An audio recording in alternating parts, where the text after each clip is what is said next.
fire sign, Aries, Leo, and Sagittarius, kumusta po kayo guys? Okay, so fire sign, maraming salamat po sa walang sawang pagsubaybay sa ating mga reading.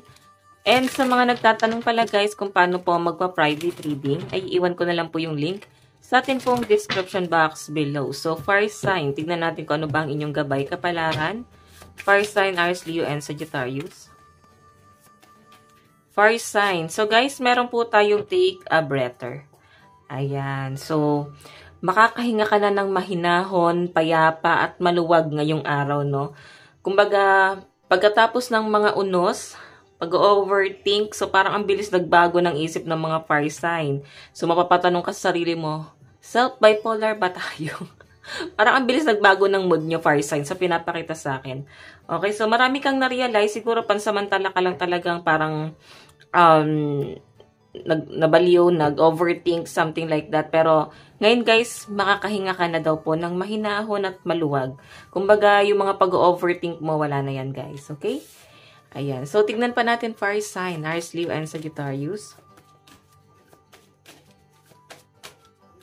Meron po tayong reveal what need to be seen. So, ayan guys, sa pinapakita sa akin dito. Siguro may mga nangyayari dito guys na hindi ka naman kasi talaga guys sinungaling, no? Hindi ka yung marunong magsinungaling talagang kahit magsinungaling ka guys, mahuhuli, no? Malalaman din nila. Ganon. Kumbaga, madali kang mahuhuli. So, yung iba sa inyo guys, sa halip na magsabi ng kasinungalingan guys, parang nananahimik. Ganon yung pinapakita sa akin. So, siguro meron kang pinagtatakpan, hindi man guys sa sarili mo, pwede sa ibang tao, then wala ka naman pakailam doon sa taong yun guys. So siguro maganda sabihin mo dito wala kang alam. And wala kang pakailam, yan. Para hindi ka na, alam mo yan, para hindi ka na guys, alam mo yan, nai-stress pa dyan sa taong yan, fire sign. Tignan pa natin. Fire sign, meron po tayong push through any insecurity. So may nakikita ko dito guys, nakakatuwa lang kasi, na-overcome mo yung insecurity mo, no? Na-overcome mo yung mga doubt mo, lalo na pagdating. Pwedeng inaano mo yung sarili mo, guys. Kumbaga, binabash mo yung physical appearance mo na bakit ganito, ganyan, ganyan. So, I think, fire sign ngayon, nagiging proud ka. Okay? Mas nagiging proud ka sa sarili mo. Kung ano mang meron ka ngayon, guys, para bang nagkaroon ka talaga ng confident, no? Ayan, nagkaroon ka ng confident dahil sa may na-realize ka. Okay? Nakakatuwa lang guys kasi mabilis mong na-overcome yung mga pag-overthink mo ngayong araw. So, tingnan natin fire sign.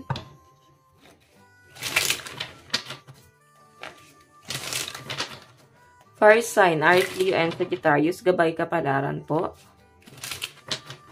Okay, so ito yung gamitin natin guys. Gabay kapalaran po, overall energy.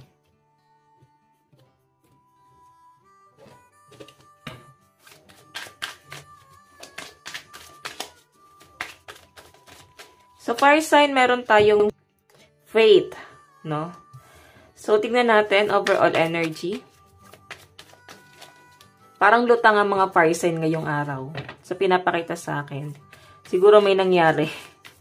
Parang ayaw mo nang mangyari yung nangyayari ngayon. Parang bang, Lord, bakit mo ako ginigipit ng ganito? Bakit mo ako nilalagay sa komplikado, Lord? Actually, yung iba sa inyo, tinatawanan nyo na lang talaga yung problema nyo ngayong araw, no? Ayan. Origin. So, yung iba sa inyo guys, kung ano yung tinanim mo, siyang magiging bunga. So, kung ano man guys, yung action mo, yun yung magiging realidad mo guys. No? Yun yung magiging resulta. And kailangan aware ka sa kung ano yung magiging resulta ng magiging action mo. Diba? Pinalibaligtad ko lang. So, yun pa rin kasi guys yung mensahe nung energy nyo ngayong araw. No? Okay, so titignan natin. Meron po tayong hesitation. Okay, yun nga guys, maring may nangyari. Sabi ko nga sa inyo guys, kung ano yung magiging action mo, yun yung magiging guys, realidad mo. Okay? And may pagdadoubt ka dito, maring meron kang pag-iisipan guys, maring maguguluhan yung isip mo sa dalawang tao, dalawang sitwasyon, bagay, sitwasyon. So, ganun yung pinapakita sa akin guys. And kung ano man itong mag-iisipan mo ngayon guys, nakakatulong siya sa inyo. Kasi nararamdaman mo na meron ka pa palang ibang option.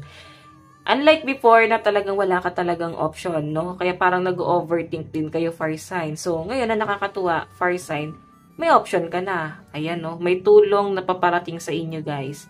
Kumbaga, sinasabi nga ni universe na nasasaktan ka man sa bagay na yan, guys, bibigyan ka niya ng option. Hindi mo lang nakikita yung option na yon kasi nakatingin ka dun sa bagay na nasasaktan ka. So, guys, ang lucky number mo is 10, 22, and 2. Tignan pa natin pagdating sa inyo, kaperahan. Okay, kaperahan. Ayan, pasensya na po sa mga sasakyan. Pagdating sa inyong kaperahan.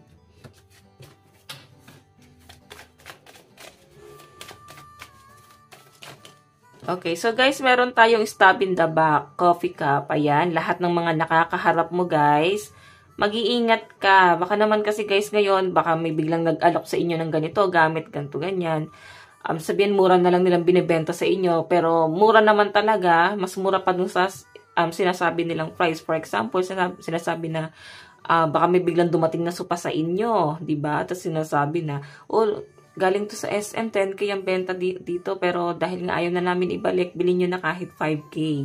O, diba? Mga ganun guys na mga... Diba? So, baka tanungin ako, bakit madam alam mo yan? Based on my experience, guys. Pero hindi ko din binili. Okay? Baka kasi ganun may nangyari. No? Mga nakakaharap mo daw, guys, possible na mag-stab sa'yo. No? Yung, kumbaga, pwedeng tumrider sa'yo. Pwedeng lapitin ka ng mga scammer ngayon.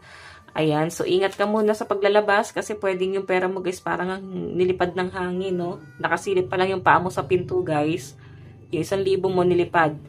Pinapakita sa akin fire sign, maaaring may mga transaction. So, mag-ingat ka sa mga magiging kagrupo mo. Kasi pwede guys na lamangan ka nila. Okay, lalo na sa mga ahente rito guys. Ayan, kailangan may sarili kang lalakarin dito guys. Kasi baka lamangan ka ng mga yan. Tignan pa natin, meron po tayong engagement ring. Ayan, engagement, partnership, commitment, eternity, completion, and union. So, may nakikita ako rito, fire sign, may babalik. Oo, may babalik rito. Actually, hindi mo na ina-expect yung taong yan, guys, kasi naka-recover ka na talaga. And siguro, ito yung hesitation na mangyayari sa inyo. Parang, bakit siya bumabalik? Okay na ako, Lord. Kahit conflict yung buhay ko ngayon. Parang ganon, di ba? Parang, okay na ako, Lord, kahit single ako. Okay na ako kahit magulo yung partner ko ngayon. Pwede kasi may karelasyon na yung iba sa inyo guys, tapos may babalik pa na past person. Ayan. Paano ko nasabi? Kasi may kisses, oh. Okay? Ayan, no? Narcissistic yan taong yan, guys. Ngayon, sinasabi ng card mo, wala nang second chance dapat. Nasa inyo na lang yan, guys. Kung bibigyan mo ng second chance, pwede kasi, guys, na maulit yung sitwasyon. Okay? Nilalagay mo lang yung sarili mo sa patibong. So, tignan natin pagdating sa yung love life. Kaya lumalabas sa kaperahan mo kasi baka gamitin ka dahil may pera ka. Dahil may say ka sa buhay. Okay. Tignan natin pagdating sa inyo. Love life.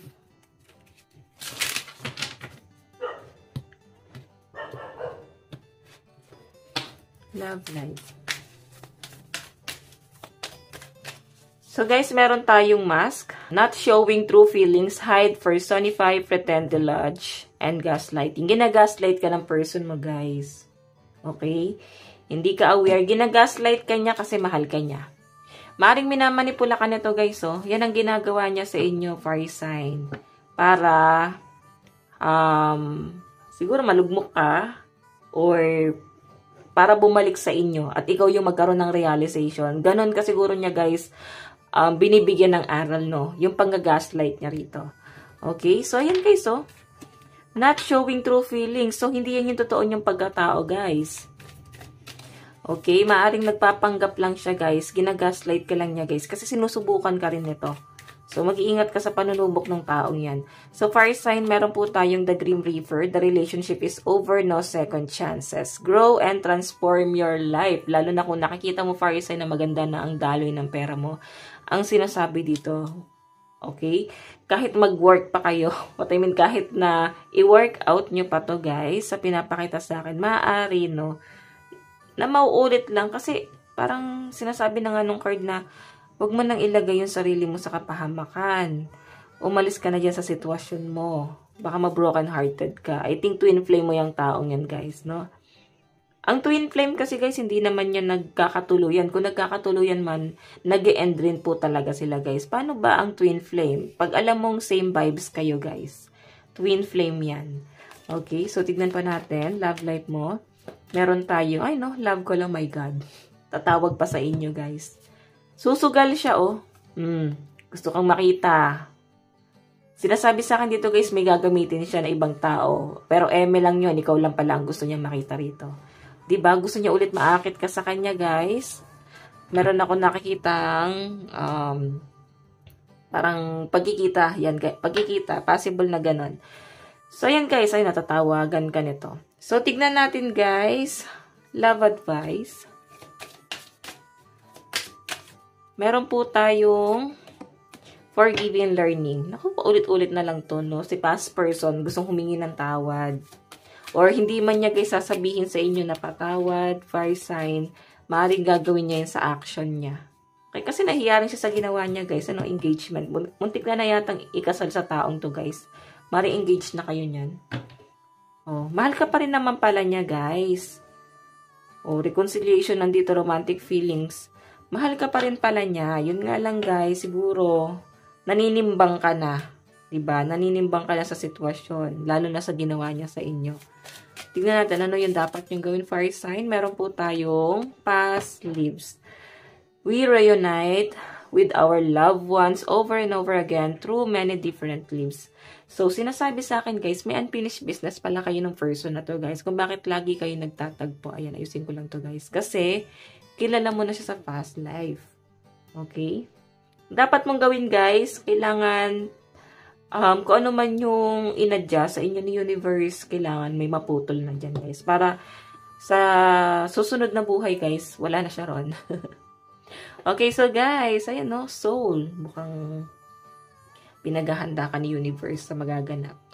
So guys, ito lang naman po ang inyong reading. Hanggang sa muli, God bless and love you all. Thank you.